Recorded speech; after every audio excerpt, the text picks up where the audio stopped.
Salut les amis, dans cette vidéo, je voulais partager avec vous une discussion que j'ai récemment eue avec ma cousine et je pense que c'est pertinent d'en parler. Voilà, âme sensible, s'il vous plaît, s'abstenir parce qu'ici on va avoir une conversation d'adultes. Alors, qu'est-ce que je voulais vous dire? Vous savez qu'en ce moment, la communauté noire vit des choses extrêmement difficiles. Après avoir été touchée de manière sévère par le Covid-19, avec l'affaire George Floyd, on vient tout simplement nous rappeler encore une fois que la vie des Noirs ne compte pas. Oui, c'est bien ça, la vie des Noirs ne compte pas. Et quand les médias français se font un plaisir de commenter ce qui se passe aux US et affirment qu'en France, le racisme dans la police n'existe pas, je me dis qu'effectivement, dans ce pays, on est complètement dans le déni. Le mouvement des Gilets jaunes et la marche féministe du 7 mars ont démontré clairement que la police, en plus d'être raciste, est antiféministe et violente. C'est mon avis, ça n'engage que moi. Dans une prochaine vidéo, j'expliquerai la raison pour laquelle, selon moi, le racisme dans la police est autant présent en France qu'aux US. Je le ferai en français et en anglais, just to make sure everyone gets the memo.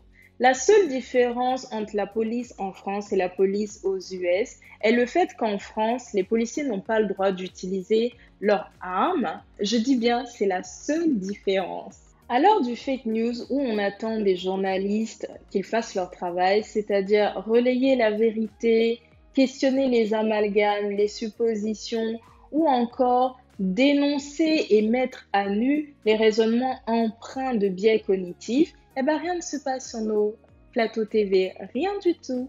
Je trouve que c'est scandaleux, c'est grave de dire à la télévision nationale que le racisme n'existe pas dans la police en France. Quand on sait que Georges Clemenceau, dans son discours du 20 février 1918, devant le Sénat, disait clairement: je préfère que 10 Noirs soient tués plutôt qu'un Français le soit. En faisant référence aux tirailleurs sénégalais, l'histoire prouve et démontre bien que la vie de l'homme noir n'a pas de valeur en France comme aux États-Unis. Je pense qu'à un moment donné, il faut arrêter de prendre les Noirs pour des personnes stupides.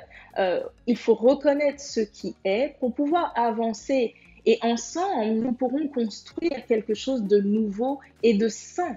Bref, pour revenir à l'échange que j'ai eu avec ma cousine, on parlait bien évidemment de toutes les manifestations qui se passent à New York parce qu'elle vit à New York et sur le fait que Trump n'en a rien à faire de tout ça clairement parce qu'il est obsédé par l'élection de novembre. Et je posais la question de savoir quelle stratégie les Noirs pouvaient utiliser pour mettre fin à cette violence policière et au racisme sur le long terme.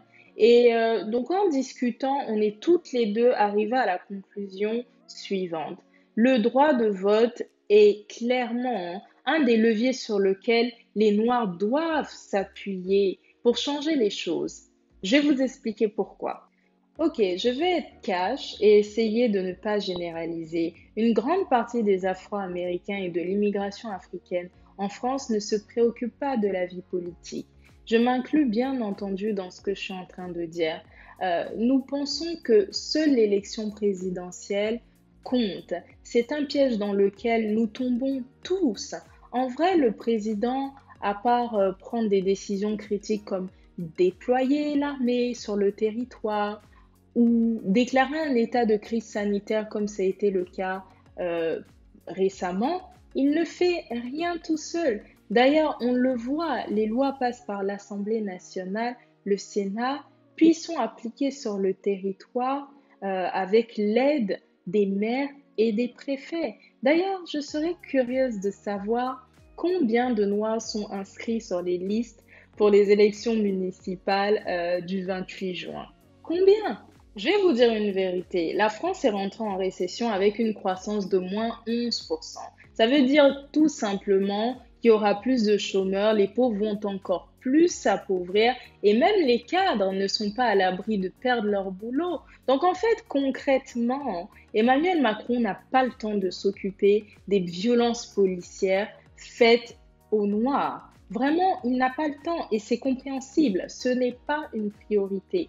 La crise que nous vivons est clairement une opportunité pour lui de faire ses preuves et de décrocher un deuxième mandat. Il faut arrêter d'être naïf. Donc, comme nous le savons, si on veut détruire une maison, il faut casser les fondations. Nous devons aller à la source. Les politiques qui impactent ton quotidien et mon quotidien sont les conseillers municipaux, les maires, les préfets, les députés et les sénateurs. Si ces derniers sont racistes, islamophobes, antiféministes, homophobes, eh bien oui, pendant 5 ans, je dis au moins 5 ans, on va continuer d'agresser des jeunes noirs, les musulmans vont continuer d'être assimilés à des terroristes et on va continuer d'étouffer la voix des femmes qui subissent des violences sexuelles et physiques. C'est une vérité. En revanche, si ces personnes-là partagent nos valeurs et nous connaissent parce qu'elles sont proches de nos communautés, eh bien le risque que les violences policières augmentent va diminuer sur le long terme. C'est la raison pour laquelle je fais cette vidéo. Je sais, ne me remerciez pas. Pour nous rappeler à quel point le droit de vote est important. Il faut l'utiliser, il faut en abuser. Un bulletin de vote n'a pas de couleur, pas de sexe, pas de religion. Et éduquons nos enfants dès le bas âge à s'intéresser à la vie des quartiers, des villes, à la politique. Forçons nos enfants dès qu'ils ont 18 ans à au moins voter lors des élections municipales et législatives. C'est super important. Ces élus sont clés dans des dispositifs comme l'accès au logement, l'accès à l'entrepreneuriat, l'accès à l'éducation. Donc, faisons ce qui est nécessaire de faire. Menons le combat de manière intelligente et stratégique. Je répète encore une fois, menons le combat de manière stratégique et intelligente. Aussi, j'invite toutes les célébrités noires de France. Je pense notamment à la journaliste réalisatrice Rokhaya Diallo, l'activiste Assa Traoré, le footballeur Kylian Mbappé, mais aussi l'acteur Omar Sy. Je les invite très fortement à utiliser leur plateforme pour éduquer et sensibiliser nos parents, mais aussi nos jeunes, à la nécessité d'utiliser le droit de vote et au pouvoir du bulletin de vote. C'est hyper important et c'est crucial pour notre avenir. Voilà les amis, nous sommes arrivés à la fin de cette vidéo. Merci pour le temps que vous avez passé avec moi. J'ai plein de choses à dire, mais en même temps, j'ai pas envie de faire une vidéo hyper longue et hyper ennuyeuse. Alors, je m'arrête là. Je vous ai mis des liens dans la description que je vous invite très fortement à consulter pour vous faire votre propre opinion.